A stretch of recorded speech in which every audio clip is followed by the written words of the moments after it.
Hey guys, and welcome back to another Road to the Playoffs episode. Today we're going to do the Cobras schedule, and we have Kale as always with us, and Kevin Johnson, who is a player on the Cobras as well. Now, before we get started, I want to say we're not doing the pitch this week because, for one, we didn't really have that much to talk about, but mostly because we have this one to do of this video and also the fog, and the days are numbered until JL 13, so we're trying to get those in before that tournament starts. But we are going to do the pitch on location next week at the site of JL 13. And it won't be on Monday like it normally is. This will probably be on like Thursday, a couple days right before the tournament. Yes. All right, so let's get into the schedule. First game the Cobras play is the Express. I will start, and then I'll let the players talk about it. I think this is going to be a loss for the Cobras. And I think it could be they lose handily. Because obviously Kyle Godino, but also it's going to be their first game of the tournament that they play, so it's kind of going to be the warm-up game, and it's going to be the Express's second game. So I think Kyle will be throwing a lot of strikes now, which he already does, but he'll be warmed up, and I just think it's going to take these guys a little bit of time to get the bats warmed up if it happens at all in this game. What do you guys think? I'll let him go first. Well, I think we'll be competitive. We have Michael to pitch, and as long as he does a good job and keeps them from putting too many runs on the board, we'll stay in the game. Obviously, Kyle is hard to score off of, but I think Michael's going to make a big difference for us. This is not an ideal situation. The Express are really good, and they will be. We got a new puppy. They will be coming off of that first game, and so they'll be all warmed up. Kyle will be all warmed up, won't be throwing balls like he probably will a little bit more than usual in that first game. And Michael Sullivan might be doing just the opposite because it'll be the first game for him and for us. Yeah, unbiasedly and just with an analytical perspective on this, I would not pick our team to win. I think it could be a blowout, but this is just my analytical. I'm just being an analyst here. Love to see that competitive heart. Listen, if we play them again, though, in the championship game, if we both meet up like we did in last season, then I think we could give them a good run because we improved the talent on our roster and we'll have seen them before in this tournament. We'll be all warmed up by then. I think that could be a good game. This one, I'm not going to say we're going to lose, but the odds are kind of stacked against us. All right, so let's move on to the next one now. I do think we actually made contact and fouled the ball off on Kyle a couple times in the last game. Yeah, that's true. Okay, so next game is the Rapids. Now, I think this is a very winnable game. It's a should win that you guys should win this game. You have better pitching, you have better hitting. You're just more talented all the way across the board, and I think you guys will win by, around three or more runs. What do you think? I think any team that is going to get the pleasure of facing Sean Godino, having really never pitched in this league, is probably have a good chance to win. And I think there's just way more talent on our side. We should win this game handily. But the Rapids might be hungry in this game because they play the Bison first, and they're going to have a real good chance to win that game. So if they come into this game 1-0, with the potential of beating us and getting to 2-0, and if we lose our first game, we're 0-1, and they could sink us to an 0-2 hole. I mean, they could get really up for the game because of that.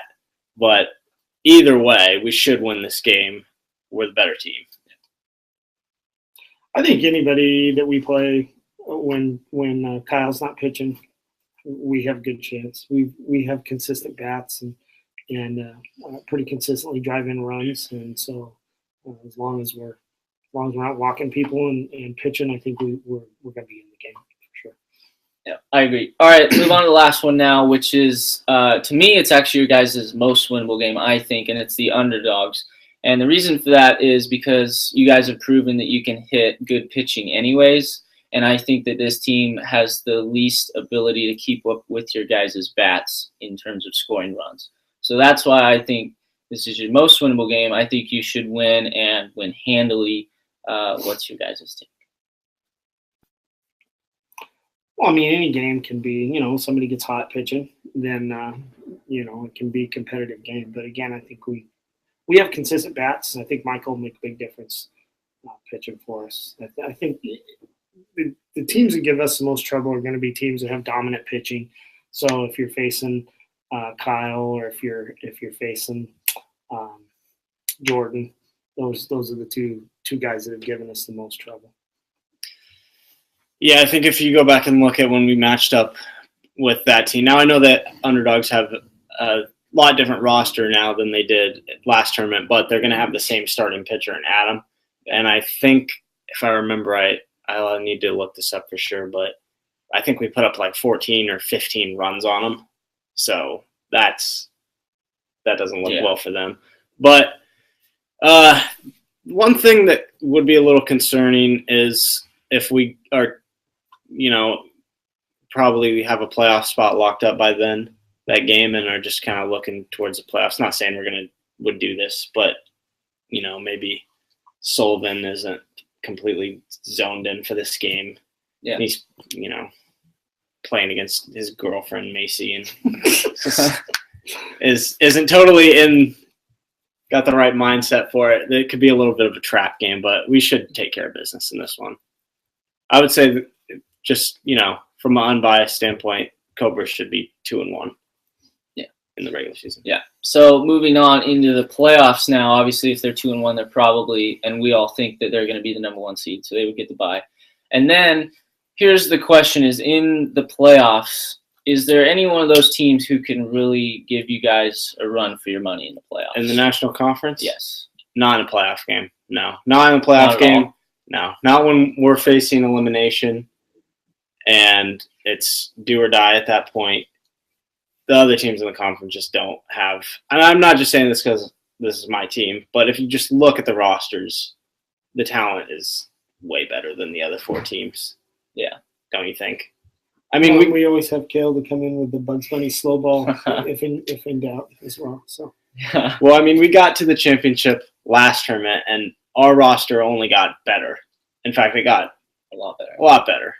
So, and the other teams in the National Conference, due to some unfortunate circumstances like Ty getting injured and out for the tournament with that surgery, and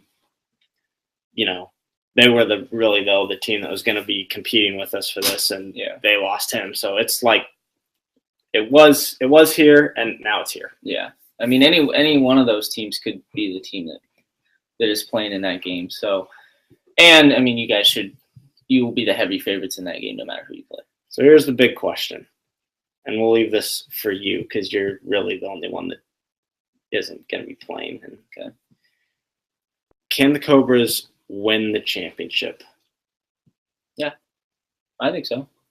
I think whether they play the Express or the Lynx or, I think those would be one of those 2 teams will be coming out of the other conference. But whoever they play, I think so because I think Sullivan, I think it'll take him a couple games to get into a good groove of pitching, but I think he's actually going to be very effective. He's going to be able to throw the ball hard. And he, along with him and you, depending on the tournament sometimes, but are very good hitters. You make contact often, and so I think you'd be able to put up enough runs against someone like Kyle or Jordan as well. So I think you guys can. If you were playing one of those teams, would you be the favorites? Maybe not, but it's possible, yes. Okay. Jordan's tough. Jordan is, but he's hittable. He doesn't. I mean, he moves the ball in places. Kyle. I think the key thing with Kyle is if maybe you got to be patient and try to get some walks and get some guys on like that, and then just get a timely hit. You're not going to get a lot of home runs or anything like that, but if you can just get some guys on base, if he gets a little erratic and then get a timely hit, then I think we'll be in it because we don't give up a lot of runs. So, well, Cobras got there last season and came up short in a 10-0 loss in the championship game to the Express. But the Express did nothing to the roster this offseason. The Cobras added, they got back. They didn't add. They got back into the active roster, Michael Sullivan, and we added Bryce Zarmo, who we didn't even talk about in this video. So Cobras roster very much reinforced. very much improved. Should have. And don't forget, I mean, that was a 1-run game right up to the point where my 45-year-old arm gave up 8 earned runs in 1 inning. Yeah, that's right. So, that whole otherwise we would have been right there. That whole last season was behind his arm and mine a little bit, but now it should be all Michael with maybe him throwing a little relief. Very little. I'm looking forward to the DH position. I'm the oldest man in the league. That's true. Yeah. And we have a mascot too. So. Not exactly a snake. All right, that's our Cobras review. Thanks for joining us and watching. And the fog one of this will be coming out soon. With Jacob Braun, you won't want to miss it. So keep an eye out for that. See you next time.